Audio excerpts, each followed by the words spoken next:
واحده اوروبيه.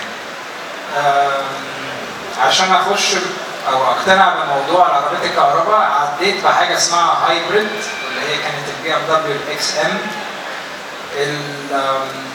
ما كنتش مقتنع طبعا بالكهرباء زي اي حد طبيعي بيحب العربيات، بيحب يسمع صوت العربيات، بيحب يسمع صوت المواتير، بيحب الحاجات دي تبقى ليها حب من وانت صغير للبنزين، فانك انت تحول من واحد من بنزين لكهرباء زي ده حوار صعب، ولكن اتحقق في حاجات معينه. مثلا زي في الهامر، العربيه الهامر دي الشركه قفلت مع الاتش 2 عشان خاطر البنزين وما كانتش عربيه ناجحه قوي. لما رجعت بالكهرباء العربيه دي عليها ويتنج ليست كبير قوي. العربيه الرولز رويز كده الراجل سواق الرولز رويز مش بيحتاج ان هو يبقى يسمع صوت مواتير وكده، فموضوع العربيه الكهرباء الرولز رويز سبكتر دي برضه نقلت رولز رويز في حته ثانيه. موضوع الكهرباء انك تدور وتمشي ده حوار حلو بالنسبه للعربيات، لان العربيه البنزين لازم تسخن شويه. موضوع الكهرباء انك انت تدوس المداد وتلاقيك مره واحده بوم، زي كانك مثلا حطيت ايدك في الفيش وانت صغير، تلاقي مره واحده شعرك كله مره في ثانيه، فدي مش موجوده في البنزين.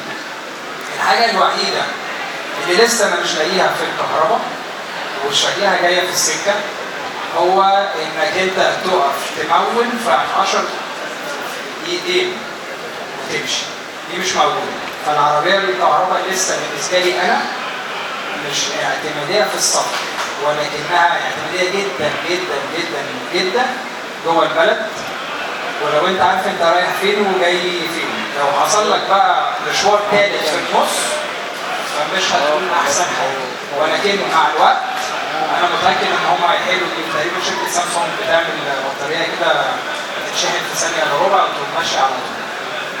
موضوع الصوت زي الفي 12 12 سلندر بتوع اللامبورجيني وبتوع الفيراري، الصوت استحاله الكهرباء تحققه، ولكن السواق بيحتاج كذا حاجه، منها ان هو حاجه اسمها جي فورس. الجي فورس هو قوه ضغط جسمك تجاه نفسك لما بتدوس بدال، فدي الكهرباء بتحققها اكتر من البنزين.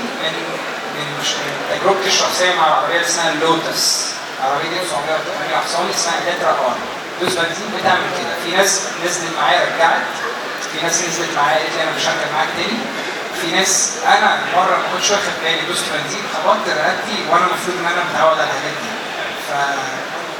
دي حاجه حلوه. بعد كده بقى تيجي تركب العربيات البنزين تدوس بنزين ما بتلاقيش الحته دي، فبتقول ماشي انا هرجع عشان خاطر عايز دي من الكهرباء، بس هرجع اركب ال 12 سلندر عشان عايز اسمع الصوت.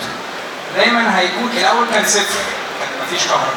دلوقتي بقى اللي هو فيه هنا كده شويه وكده شويه، واحنا لازم نتعايش مع كل حاجه، يعني مفيش حاجه مطلقه، يعني كمان لله وحده.